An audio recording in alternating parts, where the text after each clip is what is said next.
Haleluya, shalom saudara. Senang bisa kembali melayani saudara dalam YouTube channel Kerinduanku Church. Hari ini sebelum kita memulai renungannya, mari kita bersatu dalam doa.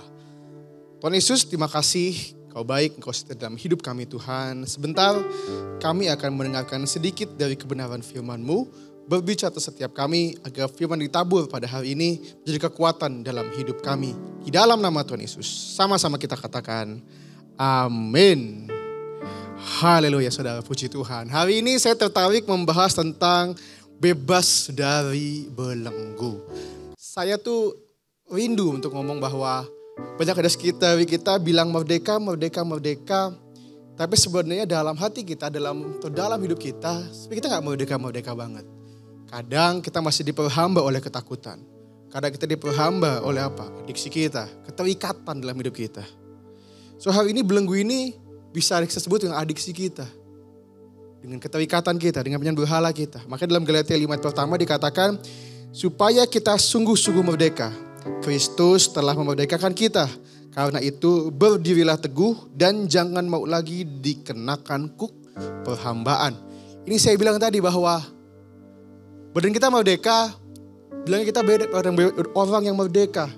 Dibebaskan dari Kristus. Tapi pada kenyataannya yang kita lakukan hari-hari ini jauh dari kata bebas. Kita masih hamba dari dosa, hamba dari ketakutan, hamba dari kekhawatiran. Dan banyak dari kita pun saat kita sadar, kita diperhamba, kita gak bebas. Celakanya kita gak cari pertolongan. Kita merasa kita bisa. Kita semua tahu manusia adalah makhluk yang menyembah. Kalau kita gak mengafirkan penyembahan kita kepada Tuhan, ujung-ujungnya kita sembah dunia. Apa yang sembah dunia? Kita bisa sembah uang, cinta uang. Kita bisa menyembah validasi orang lain. Kita bisa menyembah kedagingan kita sendiri. Apapun keterikatan kita. Keterikatan pun gak harus, mohon maaf, narkoba. Gak harus pornografi. Kau bisa keterikatan sama sosial media. Kau bisa keterikatan sama olahraga. Dan banyak hal yang kamu investasikan lebih daripada kamu menginvestasikan waktumu buat Tuhan. So hari ini kita akan belajar bagaimana cara kita biar bisa menang dari belenggu hidup kita. Bagaimana kita benar-benar bisa merdeka dalam hidup kita. Sama-sama kita belajar Roma 7 ayat yang ke-19. Sebab bukan apa yang aku kehendaki, yaitu yang baik yang aku perbuat. Melainkan apa yang tidak aku kehendaki, yaitu yang jahat yang aku perbuat. Di sini Saudara Paulus bilang, kalau bahasa hari-hari dia bilang, saya tuh pengen lakuin yang baik. Saya tuh pengen buat yang baik, saya tuh pengen nyenengin Tuhan. Tapi somehow tiba-tiba entah kenapa tuh yang saya buat tuh yang jahat. Saya tuh buat dosa aja. Dan banyak dari kita dipermainkan oleh iblis begitu aja.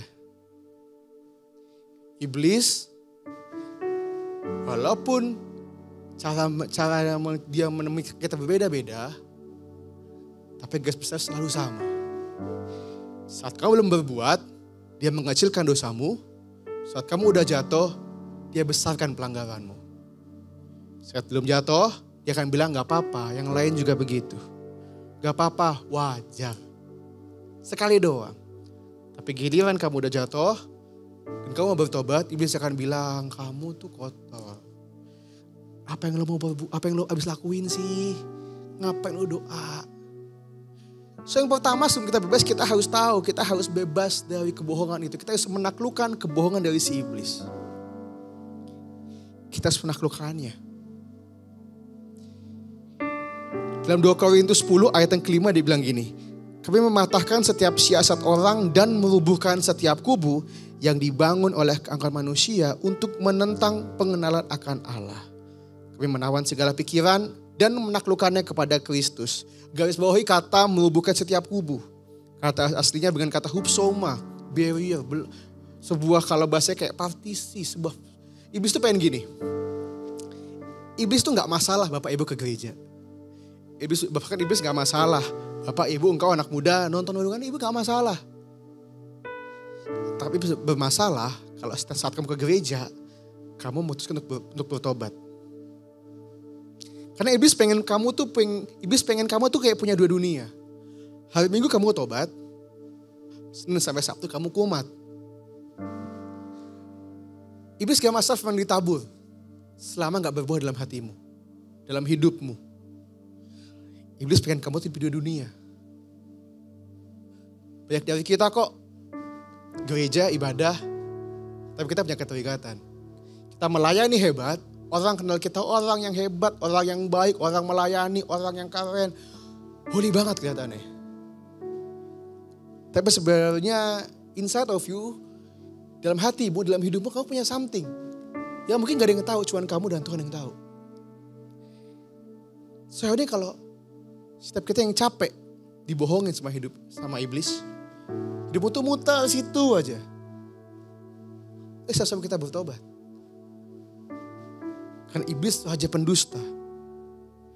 Dia akan kecilin dosamu. Kamu lakuin, dia akan perbesar dosamu. Ibarat dosa kayak kartu kredit.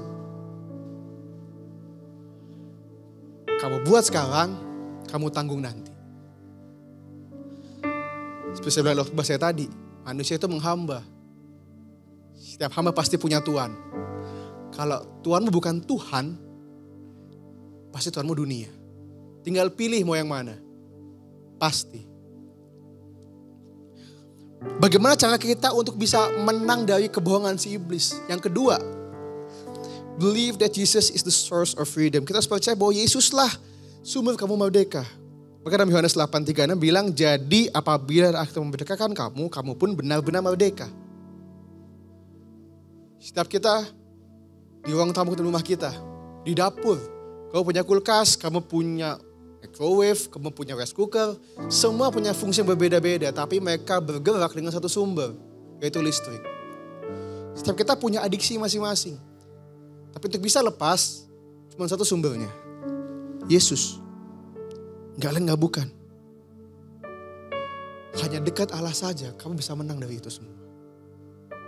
Baik dari kita mau bertobat, kita cuma ngurangin dosis. Kita memanage dosa kita memanage ketergantungan kita. Tanpa kamu sadari, kamu tuh cuma memotong buahnya tanpa memotong akarnya. Nggak tahu, kalau buah dipotong, akar nggak dipotong, lama-lama buahnya tumbuh lagi. Keterikatanmu akan satu hal makin berkurang, tapi kalau kamu nggak isi dengan Tuhan, akan timbul keterikatan yang lain.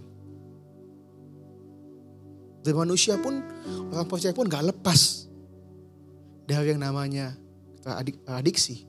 Dalam Roma 7 ayat 14 dibilang, sebab kita tahu bahwa hukum Taurat adalah rohani, tapi aku bersifat daging terjual di bawah kuasa dosa. Yang nulis Rasul Paulus. Dia bilang, dia pun bergumul. Setiap kita pasti punya. Coba cek dalam dirimu. Coba cek. Yang kamu investasikan lebih dari kamu lakukan buat Tuhan. Itu belenggumu, itu adiksimu. Dan berikutnya apa setelah kamu percaya Tuhan adalah sumber kemerdekaan kamu? Yang ketiga, gak lain gak bukan, Roma 5 ayat yang ke-8. Akan tetapi Allah menunjukkan kasih-Nya kepada kita oleh karena Kristus telah mati untuk kita ketika kita masih berdosa. Yang ketiga adalah run to God, bukan run from God. Bukan lari dari Tuhan, tapi lari ke Tuhan. Kristus mengasihi kamu ketika kamu masih berdosa. Setiap kita yang punya anak, pasti kamu tahu Bapak Ibu. Anakmu belum lahir masih di perut. Kamu belum lihat rupanya. Belum pegang anakmu. Tapi kamu udah sayang sama dia kan? Anakmu lahir, anakmu belum bisa ngasih keuntungan buat kamu. Belum bisa ngasih benefit, belum bisa ngasilin uang, belum bisa mandiri. Kamu masih mandiin, masih bersihin kotorannya. Tapi kamu sayang sama dia. Bahkan even kamu investasi buat dia agar dia bertumbuh. Jadi yang anak yang sehat, anak yang takut akan Tuhan, anak yang pintar, kamu sekolahin dia, kamu bayar. Biaya yang gak murah agar dia bisa pintar. Padahal kamu tahu di masa sekolah nanti mungkin dia akan ngecewain kamu. Itu hal yang pasti kan. Tapi kamu tetap investasi buat dia. Ini yang saya bilang Kristus mengasihi setiap kita ketika kita masih berdosa. Soalnya kalau kamu tahu begitu besar kasihnya sama kamu, setiap kita, kenapa kau masih lari dari Tuhan? Kenapa kau masih bisa dibohongin untuk bilang jangan datang sama Tuhan. Tuhan gak mau sama lo berantakan, lo banyak dosa. Kenapa? Izinkan saya yang masih anak muda ingetin bahwa, Pak, Bu, anak muda. Setiap kita, selama kita mau datang sama Tuhan, Tuhan gak pernah tolak kita loh. Izinkan saya masih muda ini mengingatkan bahwa selama kamu masih dikasih nafas dan setiap hari kamu masih melek matamu, artinya selalu ada kesempatan yang baru untuk kamu perbaikin hidupmu, Pak. Selalu ada. So kasihnya begitu besar sama kamu. Dalam Titus 2:11 bilang gini, karena kasih karunia yang menyelamatkan semua manusia sudah nyata. Kasih karunia itu kalau sudah pelajari namanya karis, artinya sebuah hal yang diberikan sama orang yang gak layak. Kamu kerja sedemikian rupa untuk dapat itu, kamu gak akan bisa. Kamu hanya bisa punya kalau yang punya itu berkenan ngasih sama kamu. Tapi gak sampai di situ. Ayat 12 memang begini. Ia mendidik kita supaya kita meninggalkan kefasikan dan keinginan-keinginan duniawi dan supaya kita hidup bijaksana, adil dan beribadah di dalam dunia sekarang ini. Jadi kasih karunia itu bukan barang murahan, diberikan kepada kamu cuma-cuma, tapi bukan buat kamu sembarangin Bapak Ibu. Diberikan kepada kamu, mendidik kamu agar kita bisa bijaksana hidupnya. Akhirnya kita tahu, oh begitu besar kasihnya sama kamu, so saya gak boleh sembarangan lagi. Saya harus lebih baik lagi. Ia mendidik kita supaya kita meninggalkan kefasikan, keinginan duniawi dan kita hidup bijaksana. So ini Yesus datang gak pernah bawa agama Pak. Yesus datang bawa sebuah hubungan. So ini Yesus datang, dia cari kamu. Yang saya suka dari Yesus, dia melakukan hubungan. Dia nawarin di dalam. Agama cuma bilang, fokus sama yang di luar. Makanya kita terpesona sama orang-orang yang rohani banget. Tapi mungkin aslinya gak serohani itu. Tapi Yesus datang mengubahkan yang di dalam. Kalau kamu boleh biasa aja, tapi kalau hatimu bertobat, surga bagianmu. Tapi kamu boleh rohani banget, kamu bawa Alkitab kemana-mana, salibmu gede. Tapi kalau dalam tempat gelap kamu punya sesuatu hal yang mendukakan Tuhan, oh come on. Dan agama selalu bilang coba lagi lebih kuat. Tapi Yesus anugerahnya bilang percaya lebih lagi. Saat kamu datang sama Tuhan, kamu sungguh-sungguh berubah. Di dalam kelemahanmu Tuhan kasih kekuatan. Somehow Tuhan dalam hatimu lebih besar daripada setiap orang dunia yang tempat ini. So hari ini saya rindu setiap kita, saudara dan saya sama-sama hari ini bisa hidup yang benar-benar merdeka. Bisa gak dibodohin lagi sama dunia. Dan bisa menang dari segala yang jahat. Amin. Mari kita teduhkan hati kita. Kita akan puja ini sama kepada Tuhan. Haleluya. Ubah hatiku seperti hatimu.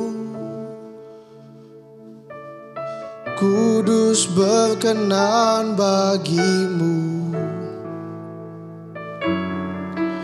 Bagaikan emas yang murni, bentuk hatiku selalu. Biar ku menjadi ciptaan baru, bebas dari semua yang jahat. Serupa dengan gambarmu, sucikanku, kuduskan hatiku, Tuhan. Tuhan Yesus yang baik, kami telah dengar firman-Mu dan kami rindu agar firman disampaikan pada hari ini bisa kami aplikasikan dalam hidup kami. Tuhan, Engkau yang tahu siapa kami. Di mata-Mu gak ada yang tersembunyi. Selidikilah hati kami, selidikilah hidup kami. Jika ada kesalahan pelanggaran, tegur kami, mampukan kami untuk berubah, bertobat. Hidup kami semakin hari, semakin serupa segambar dengan Tuhan.